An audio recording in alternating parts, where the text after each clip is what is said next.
todos, pessoal, eu sou Glaucia Donda, especialista em recrutamento e seleção, e hoje trago-te aqui dicas de como teres o currículo perfeito, aquele currículo que terá todos os pontos importantes, fundamentais, indispensáveis para conseguir uma entrevista de emprego. Eu conto-te tudo logo depois da vinheta.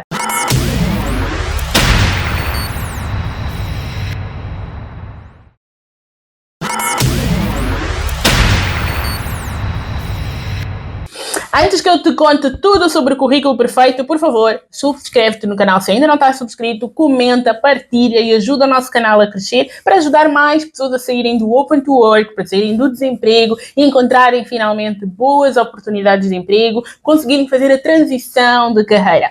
Boa, então, para melhorar o nosso currículo, realmente, não se esqueçam, o currículo é o nosso parkour, em inglês, traduzido do latim, né? É parkour da nossa vida, é o percurso da nossa vida. E lá nós vamos espelhar dados pessoais, dados de experiência, dados de formação, as nossas habilidades. Por isso, é importante que nós saibamos como fazê-lo, porque nós fazemos tanta coisa na nossa vida, mas nem tudo é realmente importante para estar no currículo, e algumas coisas que são importantes estar no currículo, nós temos que saber como efetivamente colocá-la para garantir que o nosso currículo se sobressaia dentro daquela pilha de currículos que o recrutador vai certamente receber no seu e-mail recrutamento@blá. Bom, então, o currículo tem que ter uma estrutura básica, né? A estrutura básica que começa pelos dados pessoais. Normalmente, quem quiser colocar fotografia, coloque, mas eu já vou falar disso. Primeiro vamos falar dos dados pessoais. Nos dados pessoais, o que realmente tem que constar, as informações de contacto que devem constar é o nome. Não precisa ser completo, pode ser o primeiro e o último nome, ou o primeiro e os dois últimos nomes, porque há pessoas que utilizam os dois últimos nomes, mas não precisa ficar o nome completo, tu tens 5 nomes, não precisa disso. Então, o teu nome, o teu endereço de e-mail profissional, nada de colocar aqueles e-mails caricatos, aqueles nossos e-mails da história do tempo da infância, aqueles e-mails que têm uma história por trás, nada disso. Um e-mail profissional, o nosso número de telefone. Eu sei que há pessoas que têm 2, 3 números de telefone. Prontos, podem colocar 2, mas apenas até 2. Se têm 3, não coloquem um terceiro. Escolham aqueles que são mais ativos, porque aí vão demonstrar que vocês têm muitas vidas e não há necessidade disso. Se só têm um, melhor ainda. Mas se têm 2, coloquem esses 2. Não mais do que isso. O vosso LinkedIn, tem que colocar lá o nome do vosso LinkedIn, onde o recrutador vos pode encontrar, ou então o vosso portfólio online. Há pessoas que têm portfólios online, então se tu és uma dessas pessoas, coloca, se realmente for aplicável. Se não, coloca o LinkedIn. Se também não tiveres o LinkedIn e tu estiveres a candidatar por uma função do qual se calhar o LinkedIn é importante, então pensa bem em criar uma conta no LinkedIn, fazer umas conexões bem rápidas para quando enviares o teu currículo ao recrutador, ele conseguir ver que tu tens no mínimo alguma noção do que é esta rede social profissional,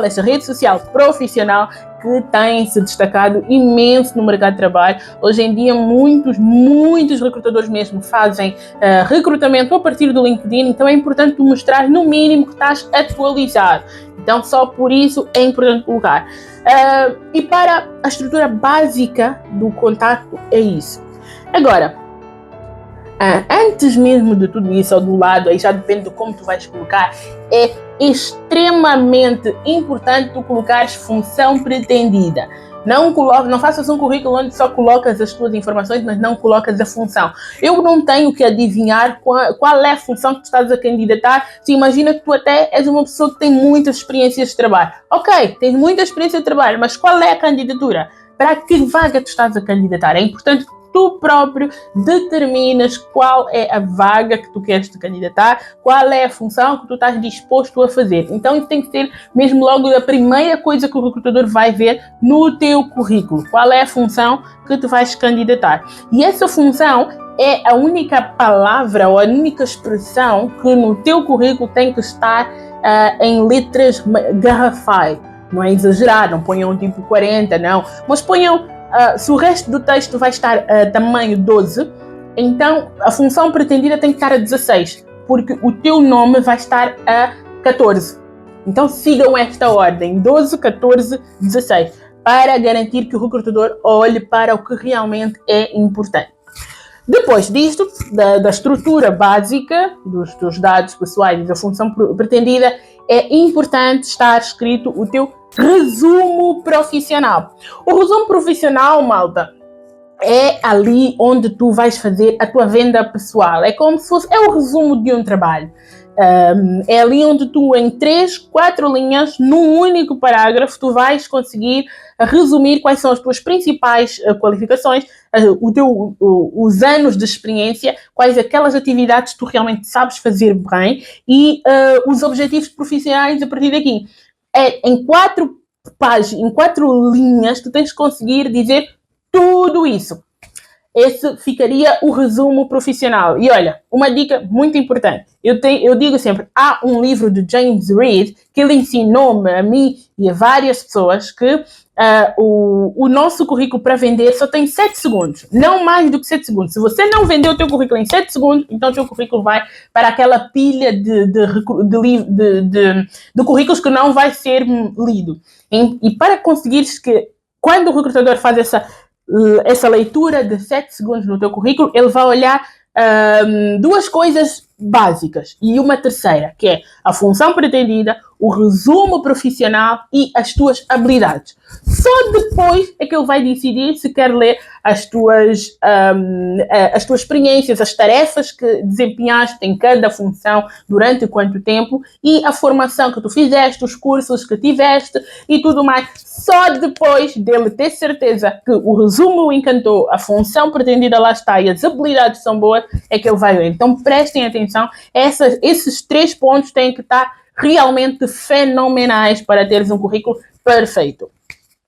Depois do resumo, de forma ordenada, tu podes colocar a experiência profissional. Quando nós dizemos experiência profissional, eu vejo que muitas pessoas ainda cometem alguns erros, mas é normal porque não sabem. Então eu estou aqui para ajudar e mostrar que há uma outra forma.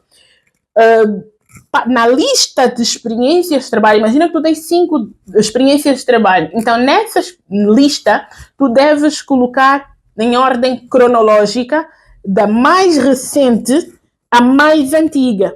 Nunca ao contrário. Então, tu começas pela a última função que tiveste, a penúltima que tiveste, a antepenúltima, até a primeira função que tu tiveste. E nem dentro desse leque não convém colocar mais do que 5 de experiências. Há um autor que diz que, não me lembro qual, mas ele diz que a cada 10 anos de trabalho nós podemos colocar uma folha a mais. Senão o nosso currículo só pode ter 1,5 folha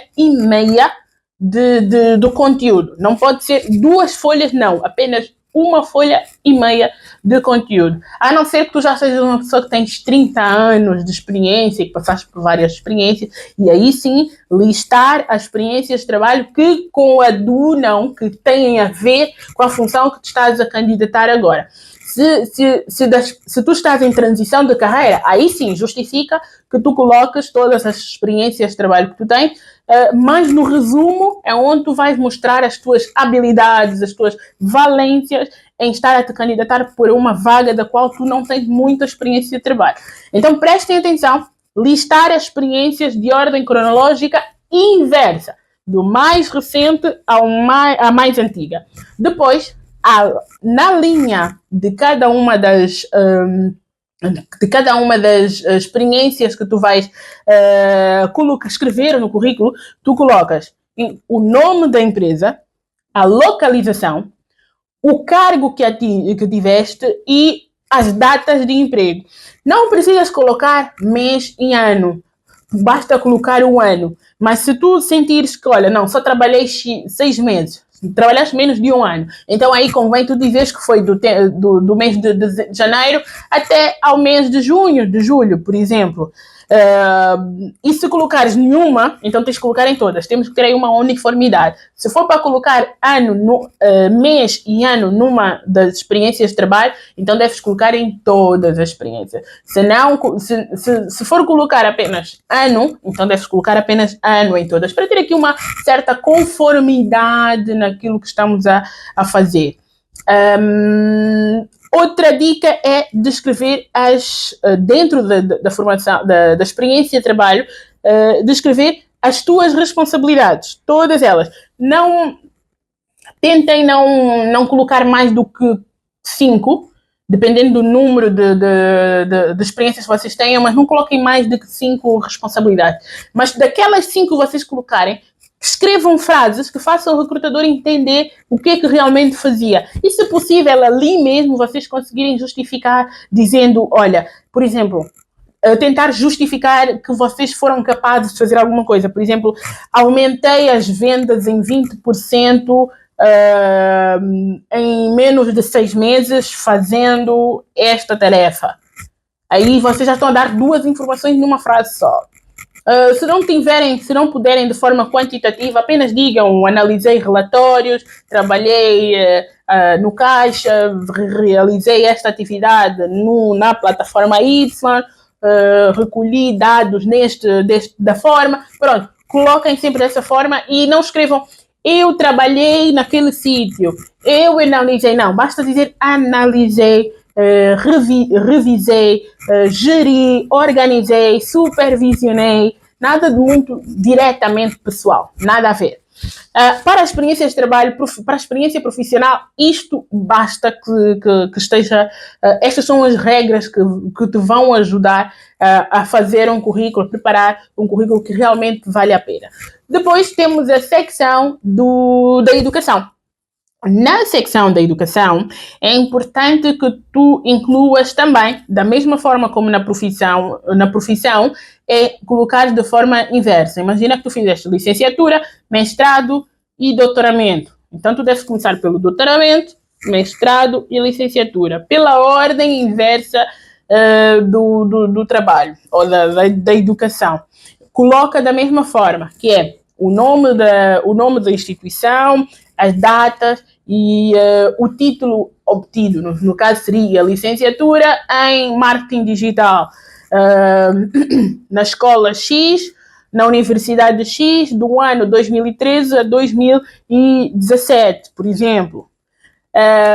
E, se possível, destacar lá, se tiveste algum prémio académico, se tiveste algum projeto que foi assim muito relevante, podes colocar. Eu lembro-me que do meu mestrado surgiu, do trabalho de mestrado que eu fiz, eu consegui depois fazer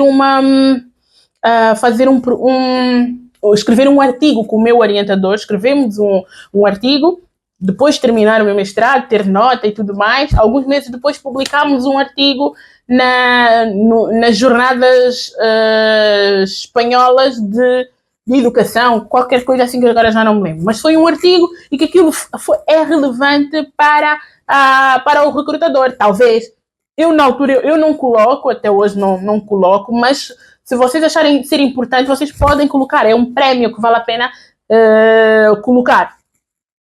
Depois, também podem colocar habilidades.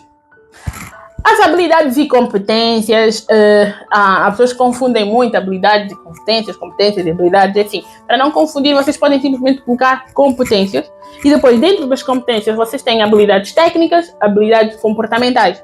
É exatamente isso. E aí, nas técnicas, vocês dizem exatamente, por exemplo, coisas mais técnicas, burocráticas, coisas que vocês fazem, os sistemas que utilizam,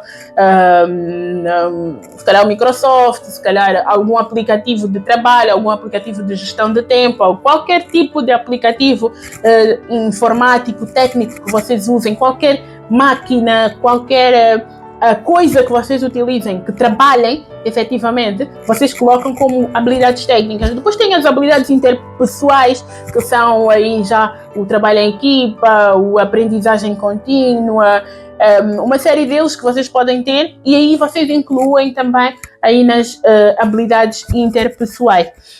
Coloque também aí, se vocês entenderem, há quem coloca, há quem não coloca. Aí vai depender muito de vocês. Outro ponto das habilidades que normalmente nós preferimos colocar de lado, separar, que é os idiomas. Aqui, malta, os idiomas nós temos de estar muito atentos, porque continuamos a cometer o erro de colocar idiomas, depois colocamos, por exemplo, português, e em baixo colocamos inglês. Inglês que é básico, português que é nativo, mas o inglês é básico. Ouve, se tu estás a colocar inglês básico no teu currículo, é porque muito provavelmente tu não falas inglês. Tu só sabes falar what is your name, how old are you, I'm living where, só. E isso não é inglês que justifique para tu candidatares para uma vaga profissional. Porque quando tu colocas lá, tudo que tu colocas lá tem que contar positivamente a teu favor. Se tu colocas que falas inglês, mas tu não vais conseguir ter uma conversa de 5 minutos com alguém que fale inglês, então tu vais ter sérias dificuldades em fazer este trabalho. Então é melhor tu não colocar. Se você sabe falar inglês intermédio e consegue dizer não, o inglês intermédio significa que tu consegues fazer 5 a 8 minutos de conversa em inglês.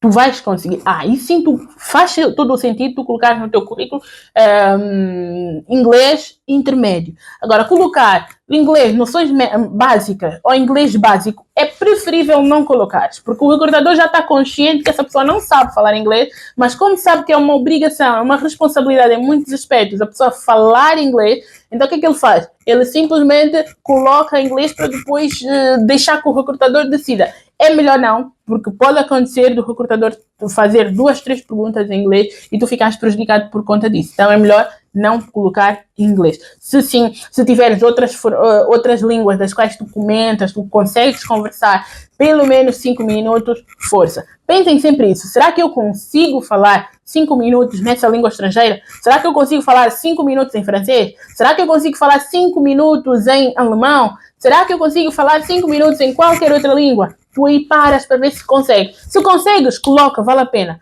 Vai ser positivo para ti, porque tu vais conseguir defender essa língua na entrevista. Se não consegue, é melhor não colocar. E prefere, se, por exemplo, tu não falas mais outra língua, só falas português, então retira essa parte do idioma no teu currículo. Não vale a pena, porque se o teu currículo já está em português, o recrutador sabe que tu falas português. Então não coloques idiomas, não importa. Ele depois, se ele achar importante, ele vai te perguntar na entrevista ao telefone ou vai te perguntar quando estiverem na entrevista presencial. Se não, não coloquem mesmo, para não vos prejudicar. Coloquem sempre coisas no currículo que vão vos ajudar, não prejudicar. E para um último ponto, uma última secção do teu currículo, que vai valer muito a pena, é projetos, tu podes colocar ou projetos, ou voluntariado, ou alguma conquista que tenhas feito. Se tu és uma pessoa que acabou de terminar a universidade, ou mesmo alguém que fez um projeto numa empresa, do qual deu muito certo, coloca mesmo, olha, eu realizei este projeto, deu este resultado desta forma. Ou se trabalhaste no voluntariado, trabalhei no voluntariado durante X tempo, no sítio X. Coloca como se coloca na educação, o local, a formação,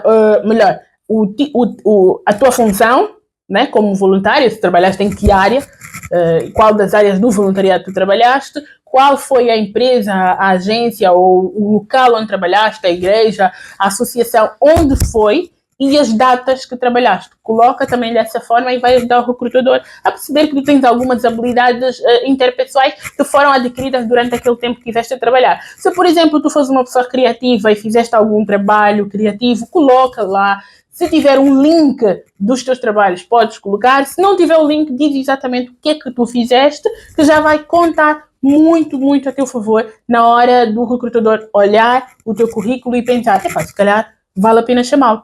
Bem, estas são as dicas. Isto é exatamente como deve estar um currículo perfeito, feito, na verdade, né? Aqui perfeito, feito.